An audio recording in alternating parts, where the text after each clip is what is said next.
Assalamualaikum warahmatullahi wabarakatuh.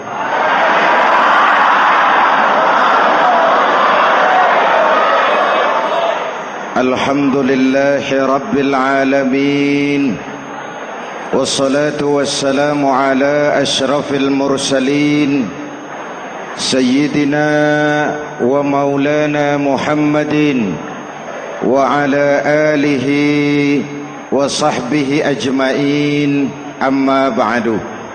Para ulama yang saya muliakan, hadirin hadirat ma'asyiral muslimin yang saya cintai, banyak kita alami perubahan-perubahan yang terjadi, baik perubahan yang menyangkut sosial budaya, lebih-lebih yang menyangkut sosial politik. Yang tidak banyak mengalami perubahan adalah sosial ekonomi.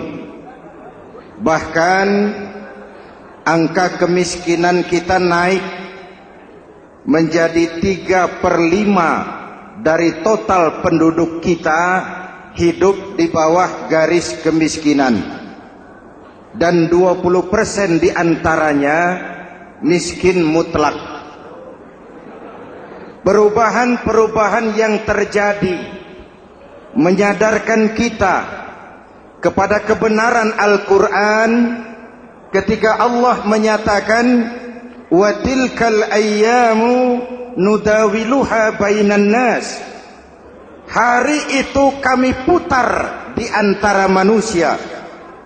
Ada saat datang, ada waktu pergi.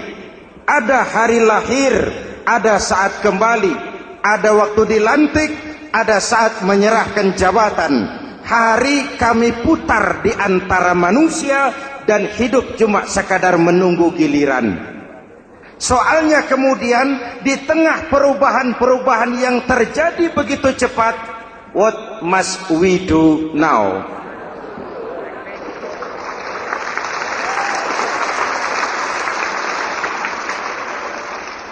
Saya juga nggak ngerti itu.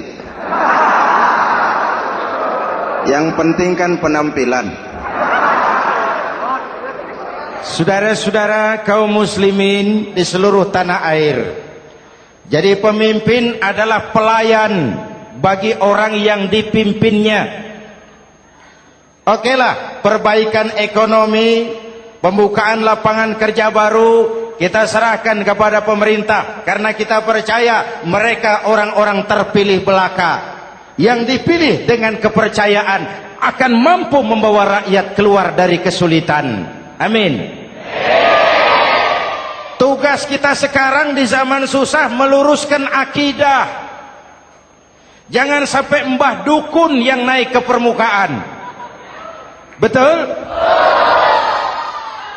Islam misinya yang pertama membebaskan manusia dari kemusyrikan. 13 tahun Rasul berjuang di Makkah, menanamkan akidah, meluruskan keyakinan, membentuk iman. 13 tahun membebaskan manusia dari belenggu kemusyrikan. 13 tahun menanamkan la ilaha illallah Muhammadur Rasul dengan seluruh konsekuensinya. Kalau saya yakin tidak ada Tuhan selain Allah, saya tidak akan meminta tolong kecuali hanya kepada Allah. Saya tidak akan pernah takut kecuali hanya kepada Allah. Saya tidak akan menggantungkan hidup kecuali hanya kepada Allah. Saya tidak akan minta rizki kecuali hanya kepada Allah. Saya tidak akan melarikan persoalan kecuali hanya kepada Allah. Kalau konsekuen dengan keyakinan ini, mbah dukun nggak dapat tempat.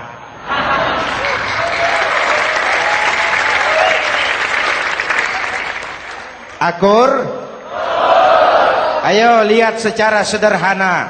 saya sandaran di tiang, tiangnya ambruk, sayanya jatuh. Saya sandaran di tembok, temboknya runtuh, saya juga runtuh. Saya sandaran kepada orang kaya, dia jatuh miskin, saya bangkrut. Saya sandaran kepada jenderal, dia pensiun, saya selesai. Tapi kalau saya sandaran hanya kepada Allah, Allah tidak akan pernah miskin, Allah tidak akan pernah lumpuh, Allah tidak akan pernah terpuruk, dan Allah tidak akan pernah berkurang kekuasaannya.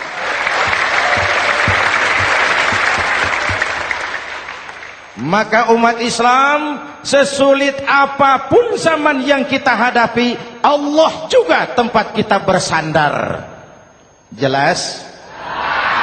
Selama ini kita iman dalam ucapan, tapi sekuler dalam perbuatan. Di masjid ada Allah, di kantor Allah tidak ada, maka korupsi merajalela.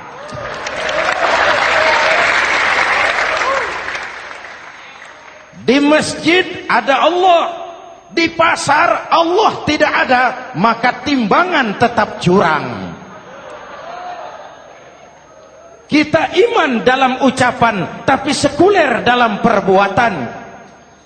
Oleh karena itu, sesulit apapun zaman yang kita hadapi, iman jugalah pegangan kita, Allah juga tempat kita bersandar. Boleh zaman berubah, akidah jangan sampai goyah. Karena iman kita hidup, untuk iman kita berjuang, dan dalam iman kita ingin kembali menghadap Allah Subhanahu. Selama ini manusia Indonesia kita lebih banyak diisi otaknya, hati sering kosong, agama dangkal, akidah rapuh, moral rendah. Memang kemudian muncul banyak orang-orang pintar, cuma sayang tidak benar. Indonesia kita bangkrut, Indonesia kita terpuruk, Indonesia kita sakit parah kalau diurus orang yang cuma pintar tapi tidak benar. Kita perlu orang-orang pintar, tapi kita lebih perlu orang benar. Jelas? Kalau cuma pintar tapi tidak benar, itu yang sering saya sampaikan, nanti disuruh ngurus beras malah nimbun beras.